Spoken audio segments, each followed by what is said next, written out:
Hello friends, knowledge word की तरफ से आज आपको बताएंगे जेलीफिश के बारे में। जेलीफिश पानी में फ्रीली एक जगह से दूसरी जगह तक तैरती हैं। Jellyfish phylum Cnidaria.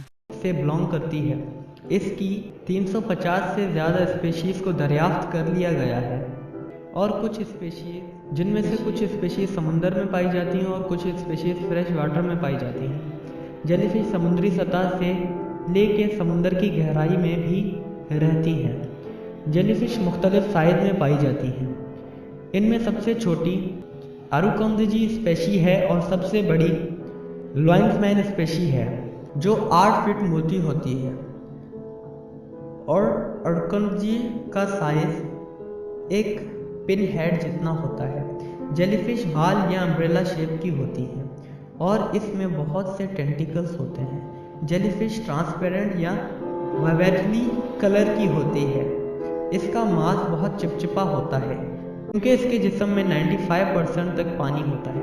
Jellyfish simple organism है क्योंकि इसमें ब्रेन, बोन्स, हेड या हार्ट नहीं होता। कुछ स्पीशीज ऐसी भी हैं जो लाइट को आसानी से सेंस कर लेती हैं। इनमें ऐसे ऑर्गन्स पाए जाते हैं जो लाइट को आसानी से सेंस कर लेते हैं, जिन्हें ओकेली कहा जाता है। एनाटॉमिकली जेलीफिश बहुत सिंपल होती है, आँख की एनाटॉमी से भी सिंपल होती है। जेलीफिश को अर्थ का ओल्डेस्ट यानी सबसे पुराना जानवर माना जाता है। जेलीफिश डायनासोर से भी पहले इस ज़मीन पर मौजूद थी। साइंटिस्ट का मानना है ये 500 से 700 मिलियन साल पहले से धरती पर मौजूद है। जेलीफिश डेडली जोन से इस ज़मीन पर सर्वाइव कर रही हैं। डेडली जोन को कहा जाता है जब सिर्फ इस ज़मीन पर मल्टी सेल्यूलर में जेलीफिश ही जिंदा रह सकती थी। जेलीफिश का स्टिंग हमला बहुत खतरनाक होता है। कभी कभी ये बहुत दर्द देता है और कभी कभी ये अपने शिकार को मार भी देता है। बॉक्स जेलीफिश का स्टिंग हमला बहुत खतरनाक होता है। इसमें 60 लोगों को मारने तक का जहर होता है। जेलीफिश का स्टिंग जेलीफिश के मरने के बाद भी असर करता है और हर साल जेलीफिश 7 से ज़्यादा इंसानों की जान लेती है। जेलीफिश के स्टिंग पॉइजन को नेमाटोक्सिन कहा जाता है, यानी ये इंसानी दिमाग पे असर करता है। जेलीफिश असल में फ़िश नहीं होती क्योंकि जेलीफिश को साइंटिस्ट ने फ़िश क्लास में नहीं रखा। आम ज़बान में इसका नाम जेलीफिश पड़ गया है क्योंकि ये देखने में जेली की तरह है और समुद्र में रहने की वजह से इसे फ़िश कहा गया। जेलीफिश बहुत सी चीज़ें खाती हैं, मगर जेलीफिश अलगा, कॉपेट्स, फिश एग्स और लार्वा को खाना बहुत पसंद करती हैं। जेलीफिश का ग्रुप को बोलम कहा जाता है।